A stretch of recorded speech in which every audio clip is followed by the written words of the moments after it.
सही है। कल मैं इधर आया तो आज अखबार में मैंने देखा कि लंबी चौड़ी बयान दिया जफरुल्लाह साहब ने, उसमें जूनागढ़ को भी डाल दिया। जूनागढ़ को सलाह जफरुल्लाह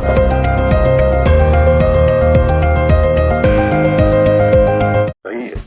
कल मैं इधर आया तो आज अखबार में मैंने देखा कि लंबी चौड़ी बयान दिया जफरुल्लाह साहब ने, उसमें जूनागढ़ को भी डाल दिया। जूनागढ़ को सलाह जफरुल्लाह साहब ने दिया था कि हाँ तुम पाकिस्तान में शरीक हो जाओ, वो ठीक है, तो उसका जूनागढ़ का नवाब को भोगना पड़ता है, कोई जफरुल्लाह साहब को भोगना नहीं पड़ता है। और ये तो खाली बातों है। जूनागढ़ का तो फैसला हो गया, अभी उसमें कोई चीज बनने वाली है नहीं। कोई यूनो में जाओ, दुनिया पार जाओ, उसमें कोई चीज नहीं बन सकती, तो हो गई बात। अब जो जफरुल्लाह साहब कहते हैं कि जूनागढ़ तो यूनो में जाएगा, यूनो में क्या जाएगा? आज कश्मीर में यूनो में गए हैं हमारे तरफ से, क्यों गए? हमें तो इस तरह से कहा कि भाई ये पाकिस्तान खुली लड़ाई करे तब तो अच्छा है, लेकिन खुली लड़ाई नहीं करते हैं, अपने आदमियों के पास लड़ाते हैं, अपने वहां से सारा सामान देते हैं, अपने वहां से सब हथियार देते हैं, अपने वहां से जितना सामग्री चाहिए पूरी देते हैं, अपने वहां से रास्ता देते हैं। तो उससे तो खुला लड़ाई करे तो अच्छा है, न करे तो हम दोनों उसमें पड़े हैं तो ठीक है, यूनो के पास जाओ, जाके वहां से कुछ हो न हो, लेकिन वहां हम कहां तक बैठ रहेंगे? इस तरह से हम बैठ नहीं रह सकते। तो कश्मीर का मामला तो अलग है, जूनागढ़ का मामला अलग है। जूनागढ़ यूनो के पास जा नहीं सकता, क्योंकि जूनागढ़ कहते हैं कि आपने भी रास्ता दिया था। हमने किसको रास्ता दिया था? हमने किसी को रास्ता दिया नहीं। वो जो जूनागढ़ के लोग थे, उन लोग अपने रास्ते से जाते थे, वही रास्ते गए, उसमें हमने किसी ने रास्ता दिया नहीं, और हमने न कोई चीज उसको दिया, कोई न साथ दिया। और जूनागढ़ में एक मच्छी भी मारनी नहीं पड़ी, किसी के ऊपर कोई हथियार चलाना ही नहीं पड़ा, फिर क्या रहा? और खुद दीवान ने खुद आके कहा कि मेहरबानी करके हमारी हुकूमत ले लो, हम नहीं चला सकते, और नवाब वहां उठ के भाग के कराची जाकर बैठ गया। फिर जूनागढ़ की बात क्या करते? तो ये चीज तो हो गई। हाँ, हमने एक फैसला किया कि भाई ये रियासतों में हमें एक काम करना चाहिए, कबूल करना चाहिए कि जैसा रियासत के लोग चाहे ऐसा करें। तो जैसे लोगों का लोकमत हो, इस प्रकार करना चाहिए। तो लोकमत जैसा हैदराबाद में हो, कश्मीर में हो, हर जगह पर हो लोकमत, इस प्रकार का करो। हमें कोई फैसला करने में इतराज नहीं है, लेकिन यदि कश्मीर में जो चलता है इस तरह से चलता रहे तो फिर लोकमत करने की क्या जरूरत? हम लड़ाई करके कश्मीर को ले ले तो फिर लोकमत की जगह कहाँ रही? तो हम तो कहते हैं कि आज भी प्लेबिसाइट से करो, लोकमत लेके करो, लेकिन हमारे पास आकर हमारा सिपाही मरते रहे, हमारा पैसा खर्च करना पड़े, और हमारे गांव के गांव जलाए जाए, और वहाँ हिंदू और सिखों को तबाह किया जाए, तो फिर आकर लोकमत का रहा? फिर तो आकर हम बंदूक से ही लेना हो तो लेंगे, और क्या करेंगे? दूसरी तरह से नहीं हो सकता है, नहीं। लेकिन हमने एक बात साफ की कि कश्मीर की एक तत्व जमीन हम छोड़ने वाले नहीं है, कभी नहीं छोड़ेंगे। तो अब दूसरा आपको ये समझना है कि ऐसी जब नाजुक हालत में हम पड़े हैं, इस समय पर हमको क्यों तंग करते हो आप? ऐसी जब हिंदुस्तान की हालत है और दुनिया की हालत भी ऐसी है, देखो बत्ती पड़े, ऐसी जब हिंदुस्तान की नाजुक हालत है, तब हमें क्या करना है? इस नाजुक हालत में हमें हमारी सरकार, हमारी हुकूमत है, उसको ठीक नहीं करेंगे और उसको साथ नहीं देंगे तो हमको नुकसान होगा। इसलिए आज जिस जगह पर प्रांतों में हमारी हुकूमत बैठी है, उसको साथ देना चाहिए। तो मैं इतने लाखों आदमी आप जमा हुए हैं कोलकाता में, तो मैं आप लोगों को बड़ी अदब से कहना चाहता हूं कि सुनिए, आवाज नहीं, ठहरो भाई, क्या कहते हैं?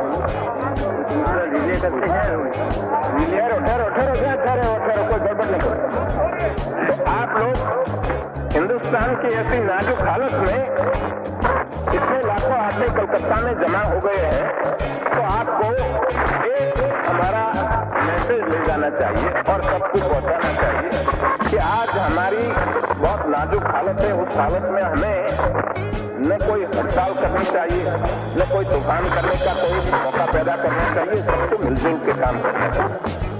अब कई लोग कहते हैं कि भाई इधर हमारे सेक्युलर स्टेट से ये हिंदुओं का राज, कौमी राज नहीं होना चाहिए। कौन कहते हैं कौमी राज बनाओ? हिंदुस्तान में 3-4 करोड़ मुसलमान पड़े हैं, कौमी राज की बात नहीं है।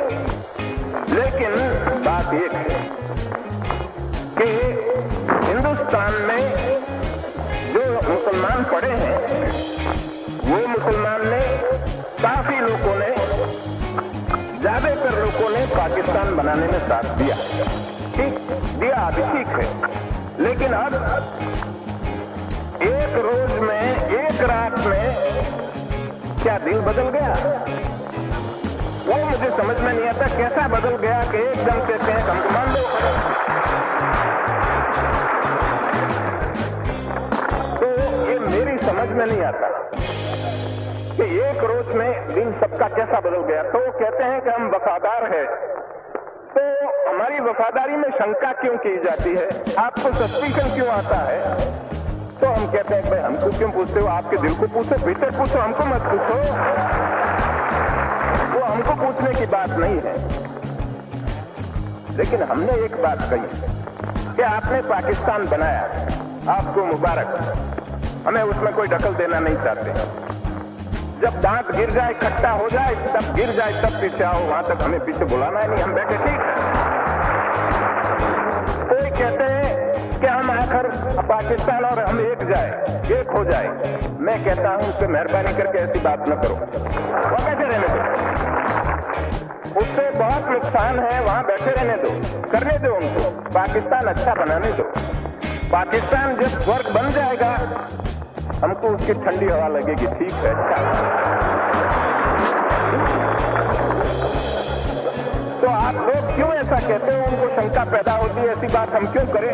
मजबूत बनाओ, तगड़ा बनाओ, पाकिस्तान हमारा पड़ोसी मजबूत होता है, बहुत अच्छी बात है, तो हमको कोई नुकसान नहीं है, वो ठीक है। लेकिन बहुत दफे ऐसा कहा गया कि पाकिस्तान मिटाने के लिए, उसको बर्बाद करने के लिए हमारे दुश्मन लोगों ने कॉन्स्पिरेसी की। मैं पाकिस्तान के लीडरों को बार बार कहना चाहता हूं कि पाकिस्तान का कोई भी दुश्मन हो और कोई भी कॉन्स्पिरेसी हो तो पाकिस्तान में पड़ी है, बाहर कोई नहीं है, वहां भीतर पड़ी है। जितने दुश्मन है वहां इधर कोई नहीं है। हम उनका कोई बुरा नहीं चाहते। क्यों हम बुरा चाहें? हमने राजी खुशी से तुमको दे दिया कि जाओ तुम पाकिस्तान बनाओ। लेकिन अगर ये हमारी आंख में धूल फेंकने के लिए कोई आवे तो हम कहते हैं कि इस तरह से हम नहीं चलने देंगे, ये काम नहीं चलेगा। हमारा हिंदुस्तान बाकी का है, उसको छोड़ दो, बाकी हिंदुस्तान को उनका काम करने दो, उसमें आप दखल न दो, तो हम आपके काम में दखल नहीं देंगे। तो आप देख लीजिए, हमने फैसला किया तो जितनी चीज थी उस चीज में उदारता से हमने उनको जितना इनका हिस्सा था उससे ज्यादा भी देने के लिए हमने कोशिश की। लेकिन जब हमने उनका रुपया देने का किया, उस समय पर हमने कहा कि आपको यदि 500 करोड़ रुपया चाहिए और इतना हिस्सा हमारा चाहिए तो हम देने के लिए, आपका हक हो न हो, ज्यादा हम देने के लिए भी तैयार है। लेकिन मैंने लिख के दिया था कि यदि ये रुपये से गोली चलानी हो कश्मीर में तो हम इस तरह से रुपया नहीं देंगे। हाँ, तुम्हारे में ताकत हो ले जाओ, ठीक है, लेकिन हम खुशी से रुपया तो तब देंगे कि जब ये फैसला तब हो जाए, तब आपका रुपया है, हम उसमें कोई दखल नहीं देंगे। हमने आपके साथ मिलके एक फैसला किया तो एक कंसेंट डिक्री है, ये तो कोर्ट में जाना न पड़े, लेकिन आपस में बैठ के हमने फैसला कर दिया। तो तुम्हारी डिक्री कब बजेगी? जब ये हुक्मनामा तो तब बजेगा कि जब हमारा फैसला हो जाए। तो कश्मीर का फैसला हो जाए, उस रोज पैसा ले जाओ तुम्हारा। इस तरह से हम जब कहते हैं तो कि हमारा पैसा नहीं देते हैं और वो कुछ अपने जो फैसला किया उसमें से पलट जाना चाहते हैं, हमें कोई पलटने की हमारी नीयत नहीं है। होती तो हम करते क्यों? जाओ कोर्ट में करो, हमने इस तरह से काम नहीं किया।